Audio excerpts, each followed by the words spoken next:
Defending or former MSC champions na maagang nawala sa torneyong ito dahil nga sa Selangor Red Giants. Pasok na muli tayo sa ating drafting phase. Naging importante ang blue side sa ating usapan. Napakataas ng win rate nito in this series, and this time around, Selangor Red Giants ng Malaysia ang nasa blue side. So they respect the Julian now. Mga ibang pick ang makita natin para kay Kapitan Few.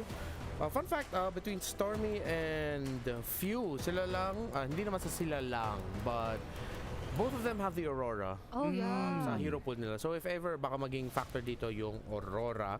But before the Aurora, kailangan din natin pag-isipan yung Faramis ni Kapitan Few. Yeah, and kung meron nga ba ulit makakahawak ng assassin or nung Ling, though paminsan ay pinipick up pa rin siya kasi nga naman yung Frigid Glacier ay parang napakagandang pansagot o pampigil dun sa mga gustong maging sobrang aggressive at mag-engage mula sa kalaban. Pero iba nga ang istorya kapag pinahawak mo dito sa dalawang junglers na pinapanood natin ngayon, yung Ling, which is why for the first time yata in this series, goodbye muna sa Tempest of Blades. But hey, open ang Fanny ni Sekis nung tinanggalan ng Ling si Sekis sa kanyang last knockout stage series. Fanny, kanya nilabas. Yeah, still have the Fanny. If ever Fanny hindi maganda dito para sa Selangor Giants, you have the Hayabusa. So, Moskov naman ang pinili dito as their first priority. The top 3 gold laners sa ating meta ngayon ay wala pa. Pero, if ever Falcons AP Bren, they still have the Nathan option na pinag-usapan na natin to dati, Womi, na yung Nathan Weird. Ang weird. Ba't parang gana pa naman? Pinagana naman ni Benny Cutie. So kung kaya ni Benny Cutie, baka kaya din naman ni Super Marco. Saka parang ang weird na ang gumagana siya pero hindi siya yung binipick madalas. Alam mo yun, parang nababan yung Harit, nababan yung Roger. But this time around, of course, kung yun na lang naman ang option, bakit hindi? But this time, the Arlot na kanina pa tinatanggal ay mapupunta ngayon sa kamay ng Falcons AP brand. Parang hindi natin masyado i-expect muna yung Terizla dahil nga mahirap hulihin ang isang Moskov. Player code, Ducky is really smart. Marami silang priority picks and good understanding of the meta at siya raw ang dahilan kung bakit nananatiling consistent ang Falcons AP brand. Galing yan kay Ozoraveki. Tapos naririnig ko na ngayon si Coach Daki sa aking utak na magbibigay din ng credit kay Coach Treb sa lahat ng kanilang mga ginagawa sa coaching staff. Alam nyo naman, si Coach Dax, hindi yan not the guy to take all the credit for himself. Ay, na nga yung Fanny ni Sekis. Tapos nagtarizla pa sila. Oo, grabe. Kung ano yung hindi naging dahilan para kuhain nung Terizla ng Falcons AP brand. So magiging way para yun na mahawakan pa siya ng SRG dito tas lalong mapaganda yung lineup nila. Wow, 3 power picks already locked in para sa kamay ng SRG. Fanny, Terizla, and Moskov, all one of the best junglers and in their roles as well. Taking a page from the original TZ, the OG TZ brother Carl. Is this the Akai jungle? Yep, Akai jungle to, no other way to put it. Kailangan na nila ng burst mage na isama dito. The Edith will still be available. Hindi ko naman sinasabi na burst mage si Edith. So, majority of the time yun yung trend na sinusundan. Pwede mag-Cho Minotaur si Ogun for his picks. So there's still a lot of options available. Yeah, tsaka parang ang ganda nito so far for yung gusto mangyaring team fights dito ng Falcons AP brand dahil nga meron silang magiging pang-unli vengeance din in a sense para dun sa Arlot. Kapag naging maganda yung pagkaka-execute kasi madalas or siguro pwede mo na rin i-expect na kailangan nila na panghawakan yung heavy spin kapag may poprotektahan na sila from Sekis on the Fanny later on eventually. Pero ngayon, so far naman, Claude, may mobility rin naman siyang inahawakan. So pwede talaga na mas gamitin nila aggressively itong combo na meron sila. Interesting Minotaur ban. Bakit nga ba tinanggal ng Minotaur ng Falcons AP brand kung sila yung nagmimino ng buong ulit? Usually naman nakita natin sa jungle, especially kung meron kang Akai with how static he can be. The Minotaur, ang ganda ng respond niya. Kasi pag si Akai gusto niya mag-heavy spin lang sa area, mananaka pa rin naman si Akai. So, and at the same time, the retribution hindi naman yung gagana in that scenario. So, the Minotaur still makes sense as a ban. And since meron silang Arlot, Claude, I'm looking more at the Arlot. Arlot, madalas I don't like to go up against a Minotaur. Oo, yung isang Arlot. Oh, wow, the Sa Louis. wakas, nakita na natin sa draft si Louis. And this time around sa ban pa, so hindi natin makikitang magagamit ito. And I just want to add, no, kamusta na ba yung show ni ni Ogwen dito, no? Dahil mukhang maganda ang Cho pick against a Fanny. Siyempre, Should be yeah. good. So far, dahil nga naman iilan pa lang ang game loss ng Falcons AP Bren, nasa 100% din ang win rate ng kanyang Cho. And twice na pala niya nagamit so far. So kung gagamitin niya rito ay magiging third time na masesecure niya to. And magandang panggulo. Again, yung previous games na nakikita nga nating pinipick up yung Cho, talagang hindi nila nilulubayan yung mga assassin junglers. Minsan ay napipick off pa pag sinamahan agad ng XP laner, which in this case is an Arlot. So, magiging maganda rin yung possible na response. They banned the Grok. Kasi akala ko pag mag-show dito si Ogun, a Grok would be a good pickup para sa SRG. FCAP, hinuhold talaga nila yung roamer pickup nila dito. Most likely, hindi siya magiging katulad ng mga Kaja kasi wala siyang maganda kasamang combo. So if ever frontliner na pwede magsabay sa frontline kasama yung Akai, may chance din naman na roam din yung Arlot na to. For SRG, I want maybe pick off burst yung pwede nila piliin. Oo.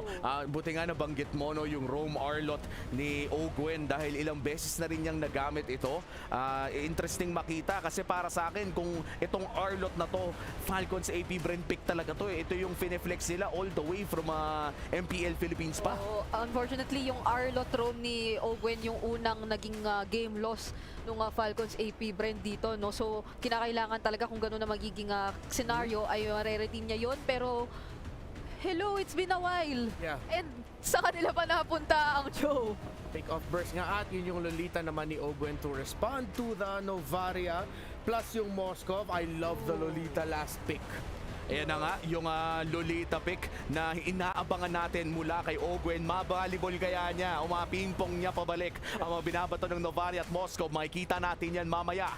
Ito na, malalaman na natin kung match point na ba ang makukuha ng Falcons AP Bren o makakabawi ba ang Selangor Red Giants ng Malaysia. Ibabato na namin kayo sa aming casters, Manjin and Chantel. Kayo na to.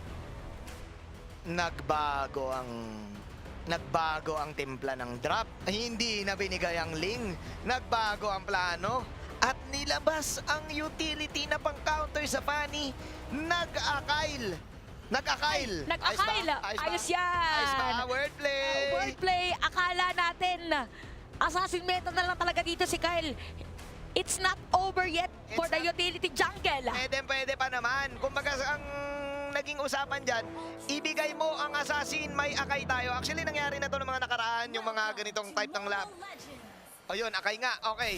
Yung mga ganitong type ng laban, na kapag may assassin yung kalaban, high pick rate for sure itong Akai. Bakit? Pag pumasok yung assassin, iikot lang yung Akai. Tapos ipipin down sa wall. Kapin down. Oo, parang ang ano dyan is para mapigilan talaga si Kais. Parang meron kang pang secure. Oo. Dito ka lang. Hindi ka pwedeng lumapit sa aking mga kakampi. Nopi. At nakita nga natin dito, ate mo Chantel, it's still 2-1. So, hindi pa ganoon ka mababa ang composure ng SRG. Alam mo, masasabi ko maganda yung lineup ng SRG dito. Bakit? Meron kang panghuli na Tirisla, tapos may pang-poke ka na Novaria. Perfect sa Fanny. Ganun kasi talaga dapat lineup mo kapag gano'n kapag assassin ka. Meron kang pang-stun, meron kang taga-poke, tapos yung Fanny, lalasit na lang. Oh, parang tagalinis, taga-pulis yung turn natin dyan. So dahil meron tayong utility jungle para sa Falcons sa Epibren, siguro ina-expect ko na hindi ganun ka-aggressive pagdating sa team fight. At tama ka ng Jeet Kundo. Kamuting pa nga yata dito si Flap TZ. Medyo maaarayan ng buhay doon. At dumating na si Kais. First blood para sa SRG. Yun na nga yung sinasabi natin, ate mo, Chantel. Yung mga ganong moves, hindi ka pwede talaga na makipag-trade sa lane. Kapag buhay ang isang Fanny at si Pew pa mabibigyan. Nako! Parang late game ang gusto ng FCAP dito. Oo. At early game sa SRG. Parang nabaliktad yata ang ihip ng hangin ngayon. Oo. Kasi lahat ng mga games natin kanina, Falcons, AP Bren, una siguro dahil na rin nga utility jungle at Claude, yung gamit na hero dito ni Super Marco. At parang meron tayo napansin sa Claude eh. Oo nga parang Claude loses game no? Pero depende yan kung paano ang gagawin ng Falcons, AP Bren. Kailangan na nilang makabawi doon sa kalamangan kanina or kalamangan ngayon ng SRG. Tingnan na kay Claude lahat ng damage ngayon ng FCAP. Tapos maghihintay pa sila ng damage kay Pew sa late game. Oo nga pala. Medyo yung early game, medyo egos talaga sila dito. Astraleco coming in. Sino makakuha ng turtle na to? 2K para sa turtle. Binabanatan ngayon si Flappy. Flappy Churro at Kyle will take the retribution. Papasok nga ba dito? Si Innocent hindi na. Flap TC will survive. At kailangan na umuwi. Pero pagdating sa objective, Ay, nakamay! Ay! Hiwa Gaming! Chinukcha! back. Ako, ito na yung sinasabi natin. Grabe naman para na-shoot dito yung saranggola ni si Kais. Naramdaman niya nandun ang ihip ng hangin. Medyo delikado yun para sa SRG. Ay, sa Falcons Heavy Bren. Ako na mula si Kuya Kyle, si Flap TZ. Nauntog pa nga si Kais dito eh. Hop, nauntog ng konti, sumubok si Flap. Alam niya kasi, Flap, healing ano ka pala ngayon ha, healing stage ka pala ngayon ha. Hiwain natin yan. O, naano din dito. Parang bobo kayong tahi. Oh, bukay natin tayo. May injury. 6 stitches. Masakit, ate mo, Chantel. Ito na ang kwento ng laban na to, ate Chantel. Sige, ha? anong kwento? Ikikwento ko na sa'yo, bagong kwento na naman. Late game ang Falcons sa EP Bren. Isipin mong mabuti. Lilia, hintayin mo pa yung mga putok-putok chinyan sa dulo. O, kailangan maipon muna lahat. Oh, yung Claude, hintayin mo pa. Medyo passive gaming ngayon yung F-Cup. Binago nila ang... nag-shift na gear sila dito, Oo, kumbaga. Nag-iba ng documentary. Oh, nag-iba document, nag-ibang Oo. episode. Pang ano muna ng documentary, pampasarap ng documentary, lahat muna titiisin. Pero nakita natin si Ipa dito kay Yoms. Killing stream na para kay Sekais. Grabe naman si Sekais. Lahat ng mga cable, connected. Konektado, cable management. Konektado.com. Konektado.com eh. Konektado.com. Yun, alam mo yung laro kasi nila, yung meta nila ng game, anong game na ba to? Game 4. Yung game 1, 2, 3 nila, same ano eh. Same technique, assassin, same oo. strat. Oh. Wait lang si Pick of Assassin. Up view, okay. Black Shoe. Ako, ito game 1 ng ng Purple Take. Game 1 ng Oo, Purple Take. Purple Take. May minigame kasi tayo guys sa mga bagong dating sa stream. Kanina nanalo sa minigame natin, Falcons Heavy Bren. Pero napipigilan din ng SRG Kuta mo, boy. itutuloy yata dito nila against Yums. Kung hindi man natin manalo yung minigame, manalo na tayo sa Aero. Okay, op. Wala eh. Claude yan eh. Maghihintay pa yan eh. Op, pagkapapatulak. Ay, oo, Purify na paggamit. Uy, by the way, habang nangyari na yung Purify na yun, napatay si Pew dun sa may delay na bago mag-turtle objective, delikado yun. Vapor is tilting sideways. Oo nga eh. Or in Tagalog, tagilid ang vapor. Op, nagkaiwalayan! Pumasok ngayon si Innocentia naman ngayon. Sweep para kay Flap. Blast! Yung blast para kay Ogwen, pero no damage, ate. O, nasiba pa nga dito si Flap TZ. That is the third death para dito sa kalahati ng TZ. No damage early game, Ate Motel. Oo, nategi kasi si View kanina eh. Kung nandun si View, laban. Maining kung iisipin mo, lamang talaga SRG dito pagdating sa early game damage. Kailangan mahuli ni... Ay, naku, free reign si Kais. Nakuha pa yung turtle! Ang lupit mo, si Kais! Ako hindi napigilan, nasalag dito yung Heavy Spinical TZ 6-0 guys para sa ating 4th game. At nangunguna talaga ngayon ng Red Giants all over the place ang mga players ngayon. Parang- Tinaba pa nga dito ng Astral Echo si Super Marco. Parang umadlip sa script yung F-Cup eh. Parang sabi nila, teka, baliktuin nga natin yung script. Huwag muna tayo mag-assassin. Ang problema, okay naman. Na huwag muna sila mag-assassin. Yun nga lang, ang lineup nila, mamaya pa natin mararamdaman 14 minutes yan. Kaya kung ikaw ang SRG, kailangan under pressure na ngayon yung F-Cup sa damage nyo. Kailangan ibuhos yun ng ibuhos yung damage kasi walang magagawa yung F-Cup ngayon. Nakita mo, lumipad lang si Seikis mag-isa doon. Hindi man lang siya na-damage, hindi man lang siya namula. Napapadaan nga Paretre lang, oo. Tapos lahat pa ng mga cables niya connected nga dito sa sa mapa ng parang Bluetooth lang. Oo, Connected, the Bluetooth Cable is now connected. Para dito sa SRG. So 6-0 guys. Again for Falcons Heavy Bren. Yes lang yung kalaban nila pero more on late game. Ang delikado nga lang dito is pag hindi nila naparaanan yung early game na hindi sila napapatay. Oo. Medyo kapit sa patalim. Kapit sa Defense ang garter. gagawin. Oo, Ayan na, Purify, walang Purify, si Lipa! Ay, yari ka, Marco! Watalasin mo lang kay Seikis! At mukhang eto na nga ate mo, bumalik, pero eto hindi na, tamaan. I can feel it. SRG sticking to the script, sticking to the assassin meta. Oo. At pinapalagbag nila yung lack of early game damage na meron yung F-Cup. Ako parang delikado to kasi parang hindi din na binibigyan ng chance yung F-Cup na limahan talaga kasi yung strength nila dito is talagang teamfight ko teamfight at si Yums kanina sa top lane gagawa ng play ngayon naman dito sa may bottom lane at may kita natin ngayon pumasok na nga dito si Flap TZ may mga vengeance na gagamitin doon Astral Echo tinawag na rin masakit ang damage dito kay Kyle T ay nanlalambot Makakati na rin si Innocent. Alam ko talaga may stats tong Claude na ang daming talo ngayong MSC eh. Kasi maghihintay ka pa ng late game dyan eh. late game natin parang mga 15 10 minutes minutes pa. Yung Claude Waps, mga 10-13 minutes nag-online yan eh. medyo mahirap to Pati si Kuya Pew. Pero ganito naman yan. ano yun Pag sa late game nangyari, bibigyan kita ng matinding analysis, Ate Chantel. sige the analyst man G Analysis man, Jean. Pag nangyari yung sumabog na yung mga bubble tea ni Pew, ang hirap naman mag-push dito ng SRG. Yun ang magiging problema nila dito. Kasi all-include damage lang yung Falcons. So, kailangan din if yung mag-online. Ayun na, bumili na ng lapis, oh. So, Oo. pag ano na, kapag okay na Lapis at ballpen na. Lapis at ballpen na, yung magic wand. Oo. Tsaka notebook pala, meron na susulatan. Ay, susulatan na, tawag ng mga player dyan, notebook, di ba? Notebook, oo. Yung libro, yung libro. Enchanted Talisman, So, yan. ganito lang ang mangyayari dyan. Basta't po ICPU, madedepensahan. Hanggat buhay ang Boba Tea. Milty is the key. Goods ka tea. Oo. So, kapit lang. Etong tawag dito sa Pilipinas, tiis pogi Is technique. pogi tiktik. Kaso si Kais pumupugak na rin para nag-iba na ngayon yung Ihip ng hangin, Oo, no? ang ihip ng hangin, ang, Kumuku- ang saranggola ay sabay bottom lane. Kumukunat na ate, ha? Oo. Kumukunat na ang F-Cup. Nararamdaman na dito na hindi na makabasta makaki. Ayun na, mali pala sinabi ko, hindi pala makunat. Oo, na What a kill mula kay si guys. pang-apat na kill na yan against Flap PC. 0-4-0 dito at makakasira pa nga ng Torres sa may top lane. Ako. Hindi naaabot si El Capitan Tiis Gaming. para dumipinsa ba? Tiis Gaming nga. Tiis Kapit! Gaming. Kapit, malapit na 13-month pay. 5 months na lang.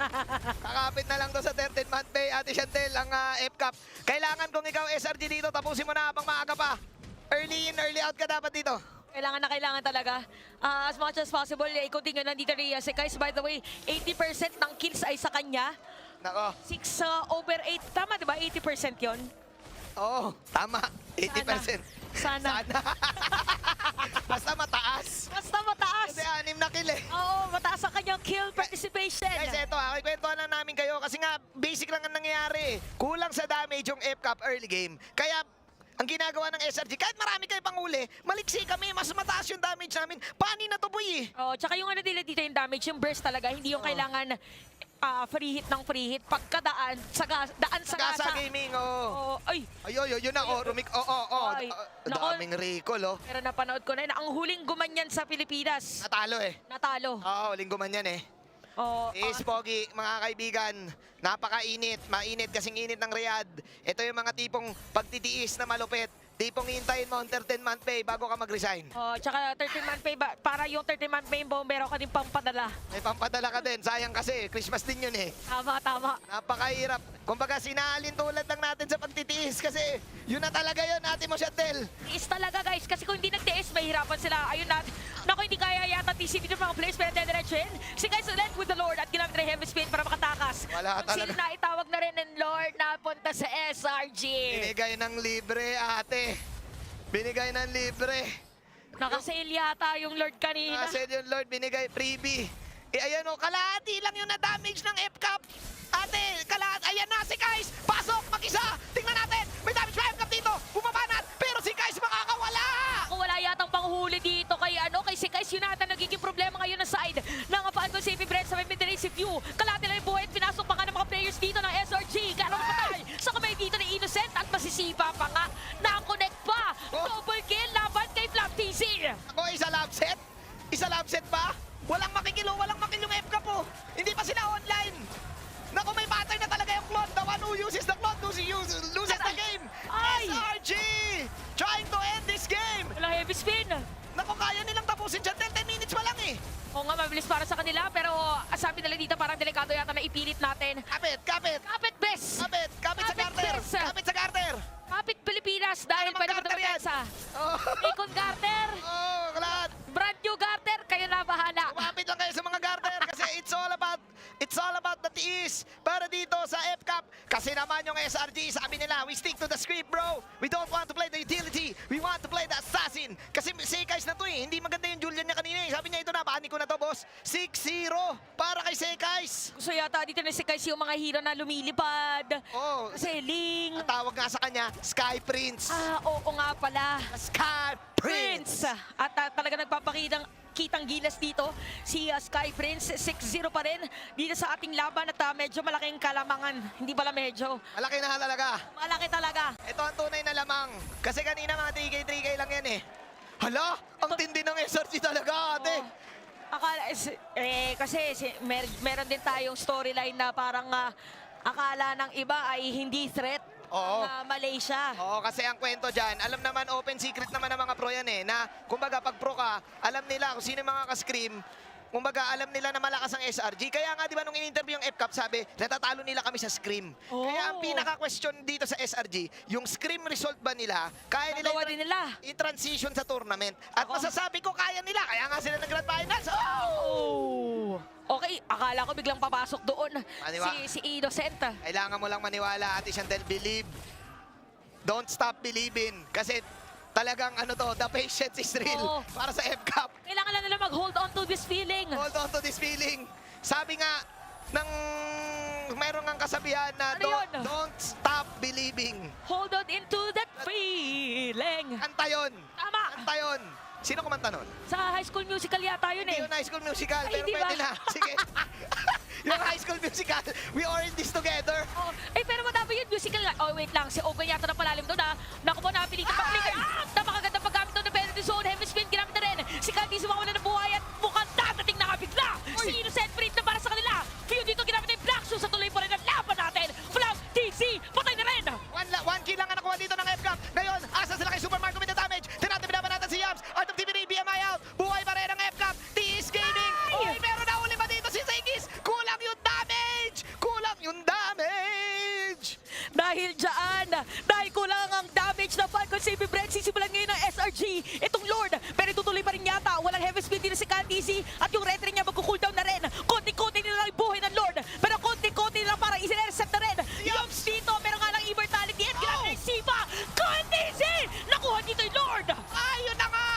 Sa lahat ng pagtitiis. Bandang uli, makukuha mo rin talaga. Pero masakit si Innocent. Kumasters pasok. Pero bakit ka pumasok? Pinaalis si Innocent dito. Stormy nandun. But yung pagtitiis na ginawa ng FCAP, parang mga Pinoy lang, Ate Mo Chantel. The Philippine patience is real. The Filipino discipline is real. Alam mo naman, meron tayong kasabihan. Pag may tiyaga, may nilaga. At nilaga na nila yung unti-unti na nalalaga, Chantel. Unti-unti na nalalaga.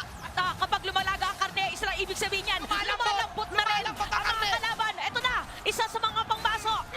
Saluhin ang Boba Tea! Bobati ka, boy. Maraming bobati. Maraming bobati sa Pilipinas. Alam mo naman yan. Favorite yan ng mga Pinoy. Grabe.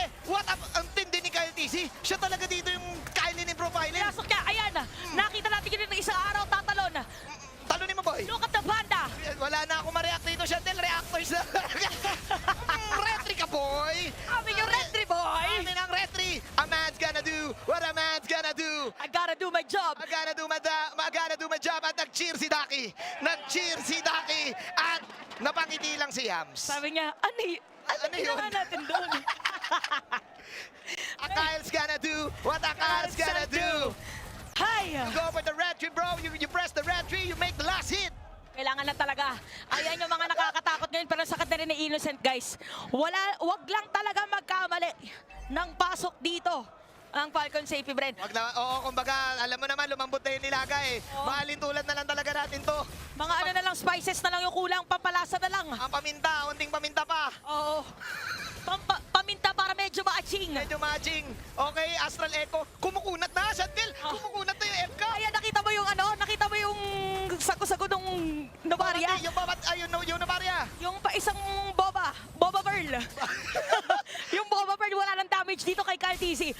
Yeah. Kaya nang tanggihin yan. Sinipa ngayon si Yams. Ito na totoong laban. Okay, nagkaikutan. Babanatan ngayon si Crab. Malambot na si Crab, mga kaibigan. 3 hours pinalambot. Habang si Zegis mag-isa dito, nakabitin pa rin yung damage. Bitin pa rin yung damage. Pero mag-aamol na. Ito na mga bobati ni Pew. Wala pa rin. At dahil dyan, nabalik ko ang manibela. Abali ko, nag-shift to the turbo. Nag-shift to the gear, Ate Mo Chantel. Nahuli ng MMDA. Doon bumalik ko eh. Nabigyan ng ticket. Nabigyan ng ticket, eto na yon.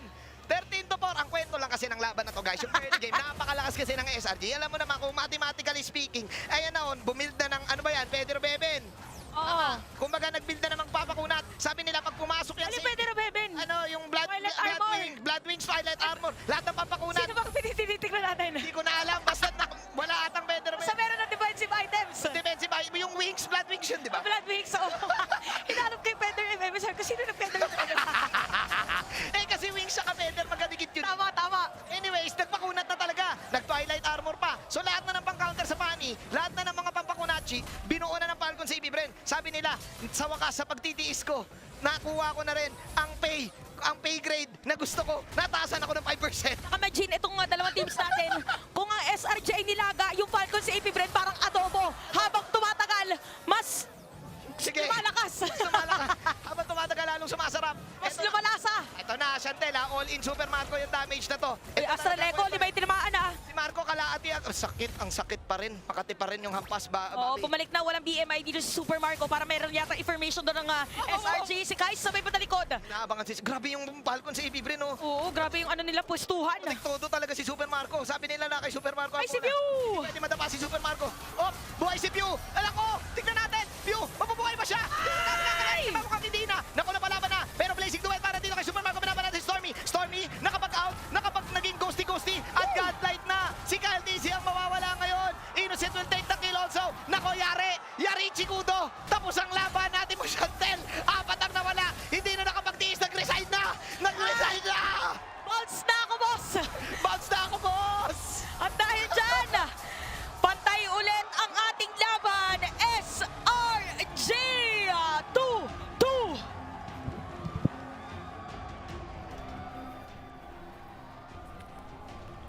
Tuto na ang istorya ng seryeng ito at napantayan ng Malaysia ang lakas ng Pinas.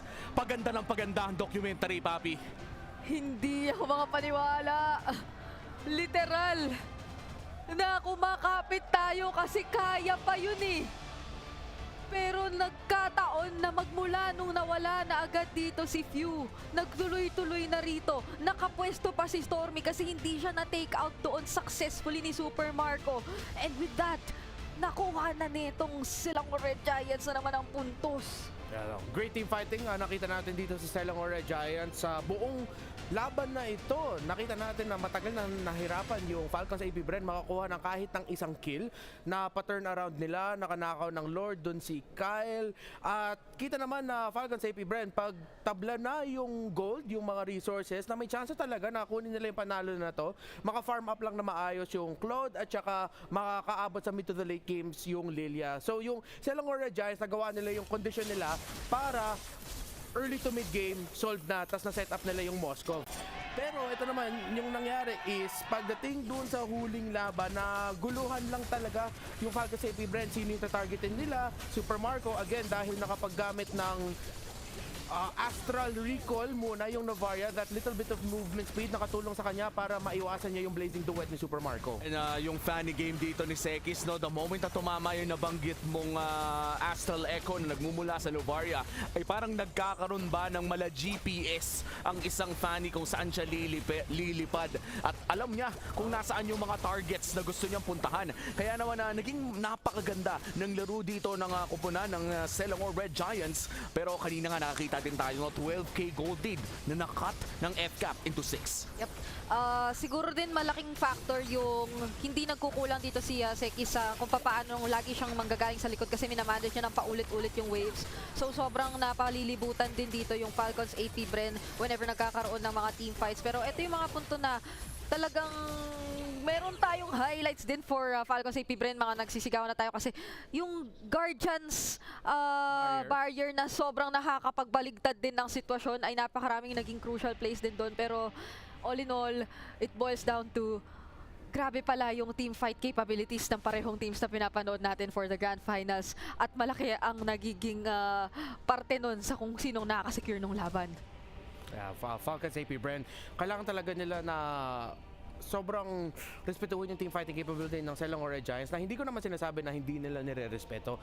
But it just goes to show that this kind of team that SRG is, yes, minsan nakakalimutan yung minion waves. Yes, minsan nakakalimutan yung macro. But yung strength ng SRG is yung team fighting. Gaano sila mag-targeting, gaano sila mag-isolate ng mga key heroes para ma-split yung laban. Pag kinakalaban mo yung SRG sa team fight, parang hindi yung laging front to back lang mapapaisip ka talaga kung saan magagaling yung mga ibang miyembro ng SRG at kung saan sila magfo-focus sa laban. And speaking of micro gameplay, talagang masasabi natin that Selangor Red Giants is at the top of the game right now. Kumbaga, kung pinanood natin Liquid Echo kontra Falcons AP Bren at tinawag natin yung best MLBB of the world, ito yung part 2 na pinapanood natin dahil best MLBB in the world pa rin ang ating natutunghayan in this best of 7. Makikita naman natin ang best of female MLBB naman soon sa ating MWI na mangyayari rin sa Riyadh ng 24 to 27 ng July. Abangan natin dahil ibibida natin ang ating mga female esports athlete. Malapit na po mangyari yan right after MSC. Konting pahinga lang. In this 3-2